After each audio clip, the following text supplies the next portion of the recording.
Oke, assalamualaikum warahmatullahi wabarakatuh. Ibu bapak hadirin pemuda-pemudi sebangsa setanah air, kembali lagi bersama Gus AA dalam channel Tanda Tanya Politik Semakin Gila Semakin Asyik. Pada kesempatan ini saya akan coba membahas tentang sebuah teka-teki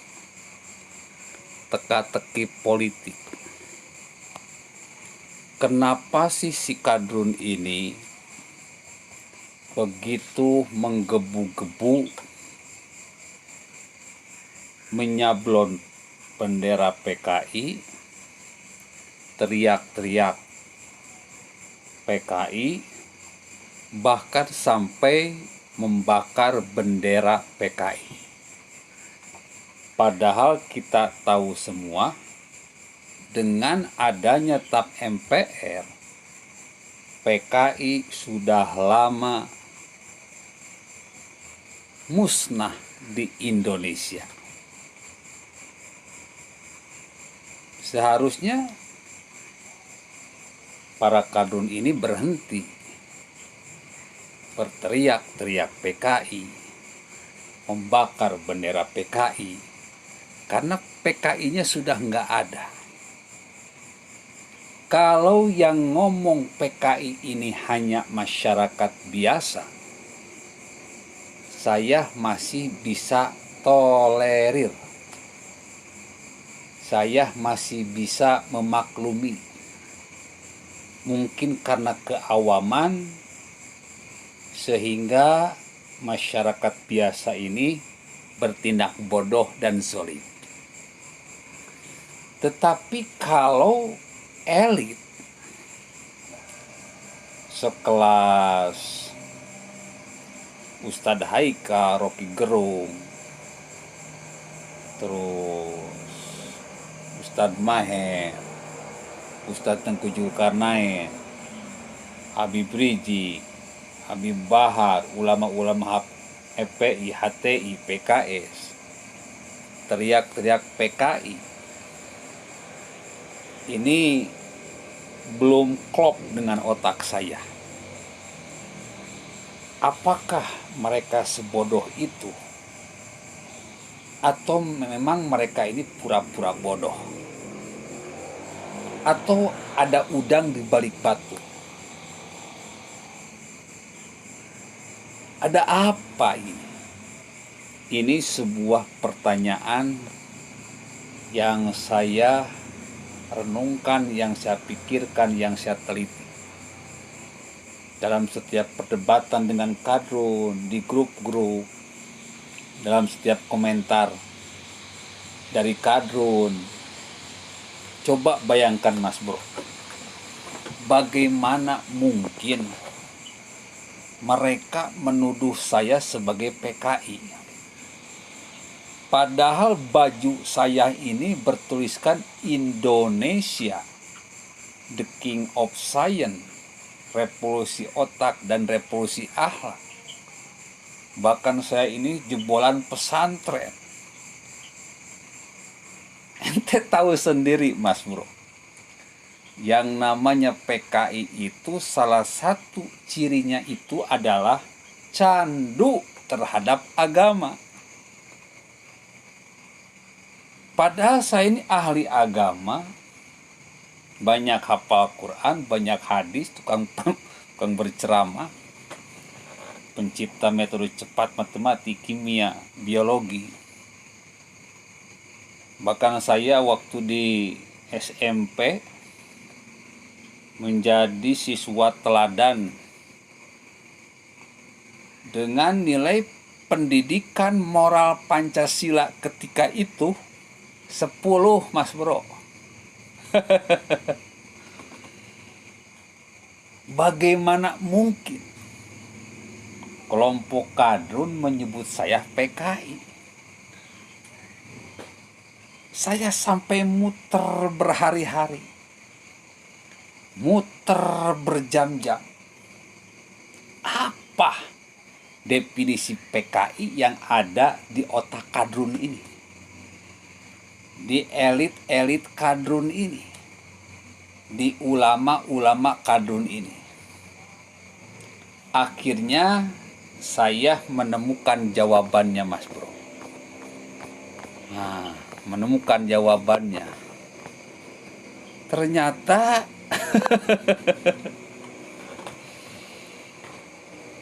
kata PKI, sebutan PKI ini adalah sebutan yang dialamatkan kepada orang-orang yang tidak sehati dengan mereka, yang tidak sejalan dengan mereka, yang tidak sepemikiran dengan mereka, yang tidak sepergerakan dengan mereka.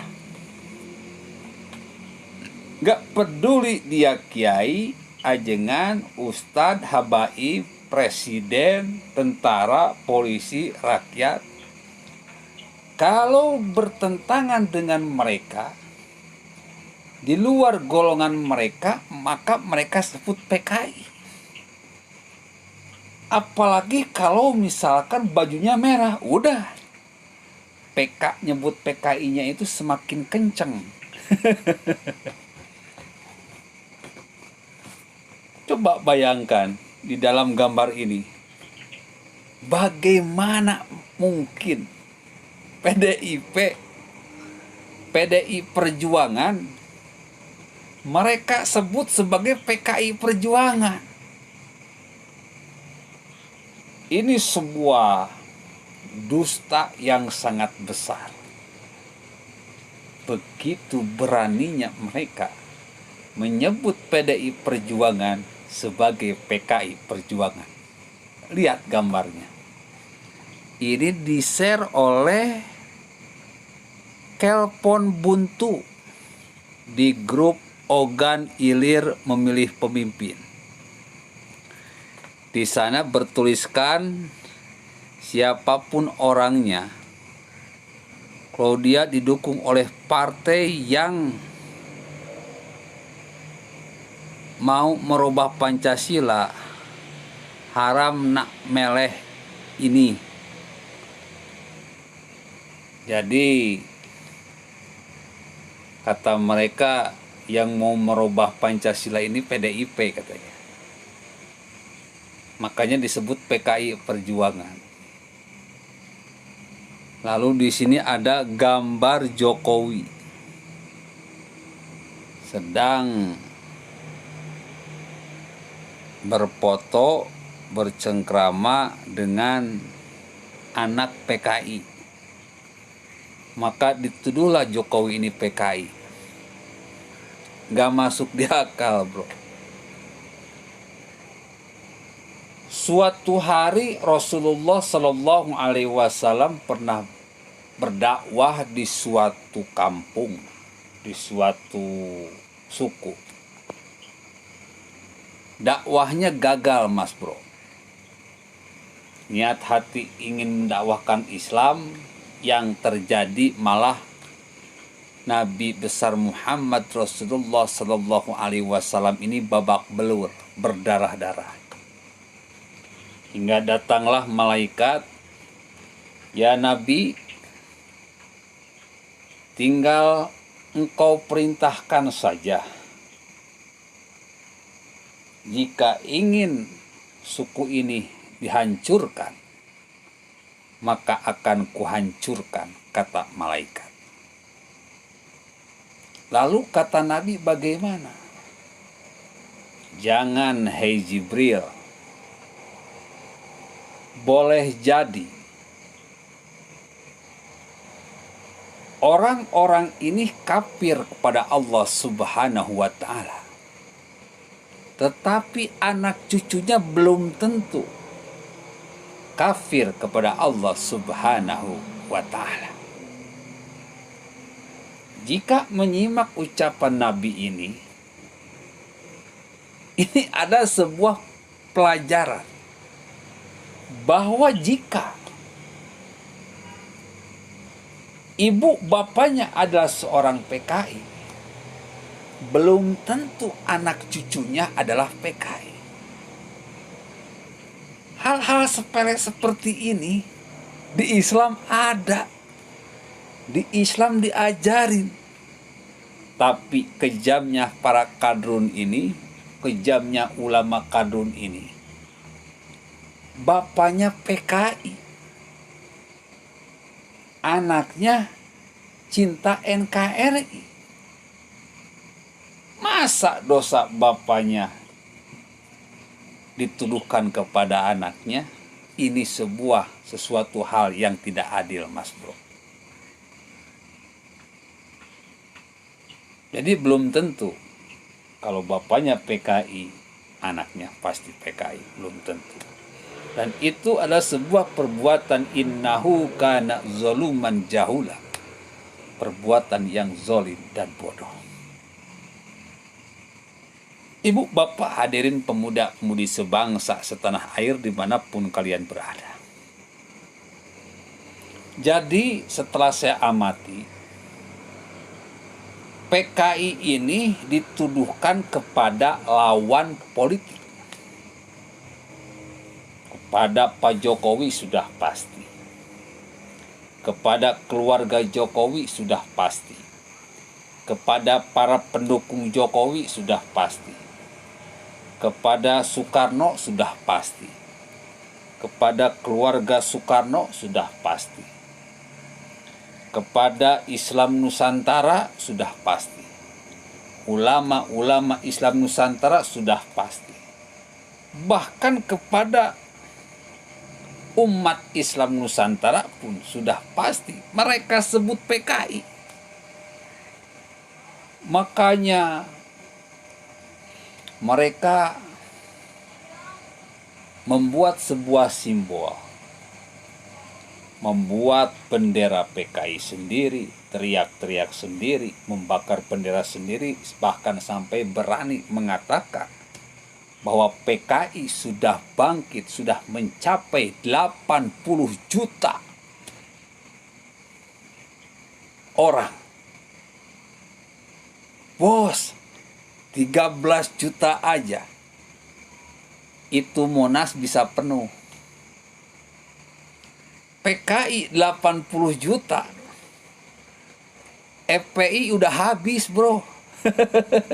13 juta lawan 80 juta. Udah habis kalau benar PKI itu ada. HTI, PKS udah habis. Tapi sampai sekarang mana? Tidak ada satupun pergerakan dari PKI.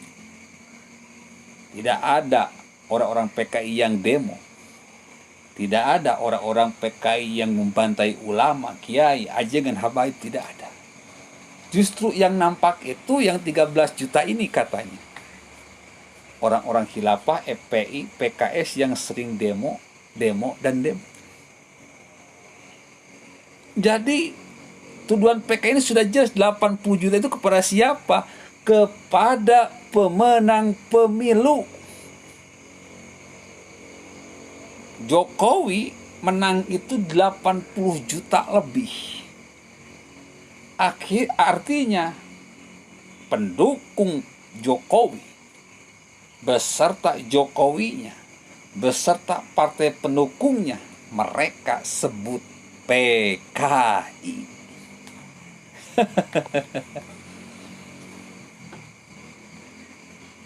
Lebih baik disebut kafir, Mas Bro, daripada disebut PKI.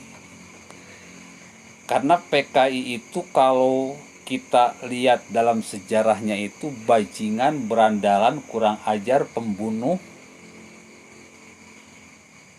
tukang makar,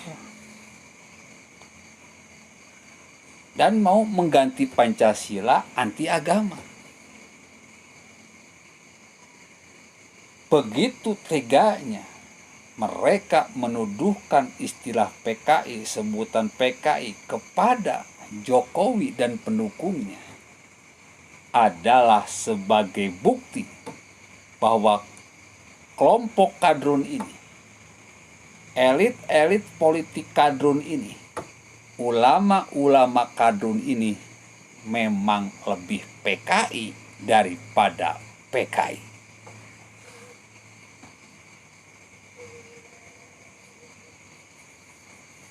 Padahal kata Allah,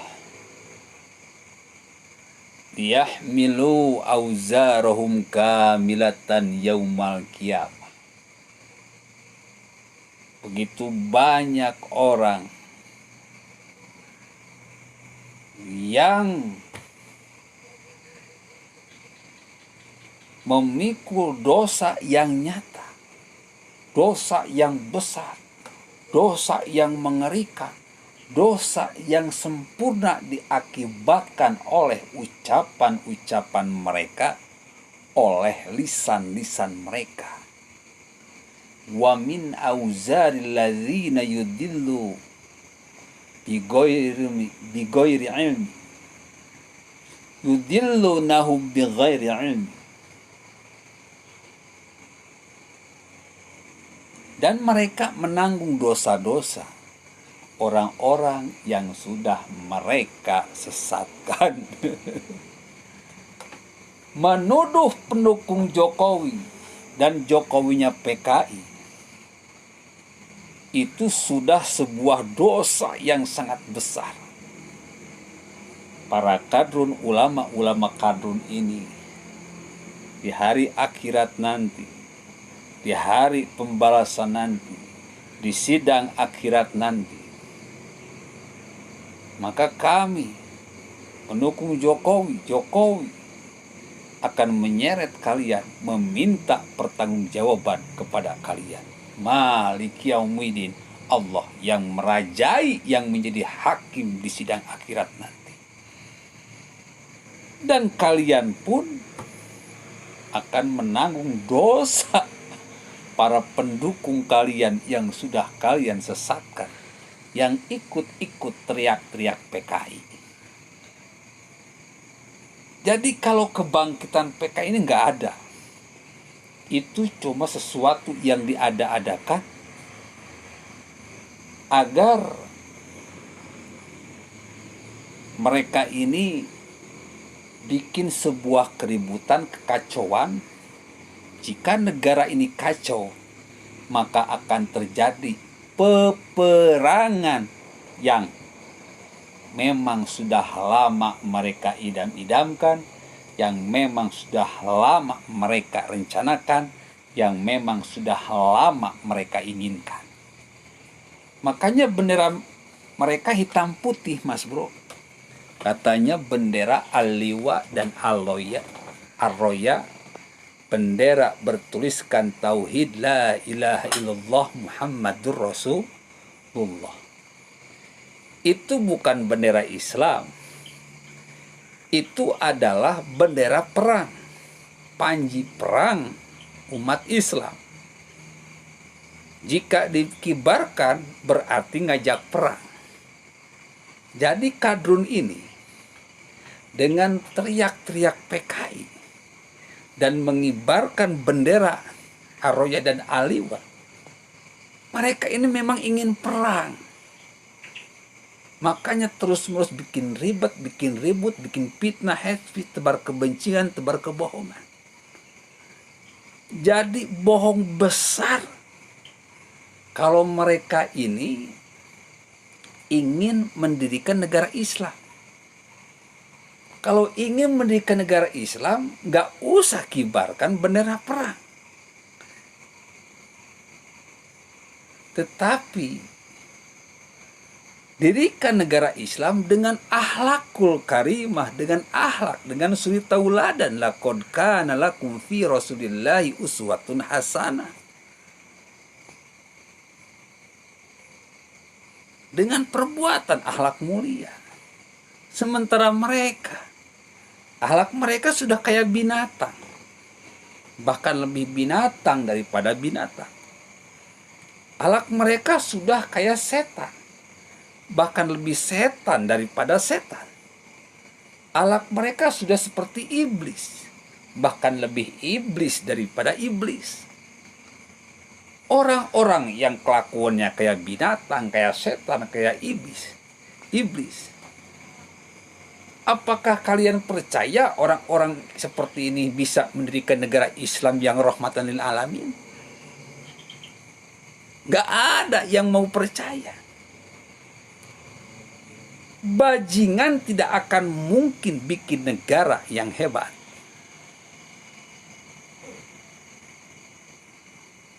Pecundang tidak mungkin akan bikin negara yang maju. Para bajingan, para pecundang, mereka membuat negara hanya untuk memuaskan perutnya, memuaskan kemaluannya. Mereka ingin menguasai, bukan menjadi pemimpin. Jika suatu negara dipimpin oleh seorang penguasa, maka kita akan kembali kepada era-era penjajahan. Kita akan kembali kepada era Orde Baru, di mana nyawa rakyat tidak berharga. Teriak sedikit, malamnya diculik, besoknya mati. Ibu, bapak, hadirin pemuda-pemudi sebangsa setanah air. Jadi sudah jelas sebutan PKI ini hanya alat untuk membuat keributan, memancing agar Jokowi dan para pendukungnya ini marah. Ketika marah inilah yang mereka inginkan. Jika terjadi marah, terjadi saling balas, terjadi saling lempar, ujung-ujungnya adalah perang saudara. Oleh karena itu, kepada para pendukung Jokowi yang pro Pancasila, kalau ada manusia-manusia setan, manusia-manusia iblis yang masih teriak-teriak PKI, cukup senyumin aja, Mas Bro. Karena Allah sudah jelas, innallaha ma'as sabirin. Allah beserta orang-orang yang sabar. Para pengacau akan dihancurkan oleh Allah. Orang-orang yang tukang ribut akan Allah hancurkan. Orang-orang yang doyan bikin kerusakan hati, pemikiran, lisan, dan perbuatan akan Allah hancurkan. Orang-orang yang zolim, innahu kana zoluman jahula, sudah zolim, bodoh, Allah akan hancurkan. Dalam bahasa yang komplit, itu orang-orang munafik. Innal munafiqina yukhadi'una Allah wa huwa khadi'uhum. Sungguhnya orang-orang munafik hendak menipu Allah dan orang-orang yang beriman. Tetapi Allah balas tipuan mereka. Ala laknatullah ala zalimin. Allah menghancurkan mereka. Sudah banyak bukti dari 2014 hingga saat ini bagaimana Allah menghancurkan orang-orang yang zalim, orang-orang yang munafik. Yang terbaru, Haikal Hasan yang diduga mendanai oposit.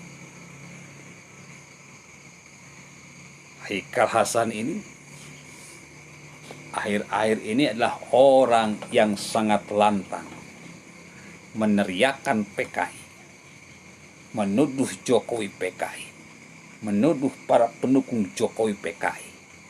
Lihat apa yang terjadi.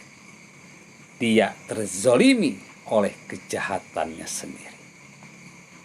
Fi qulubihim maradun fazadahumullah maradun.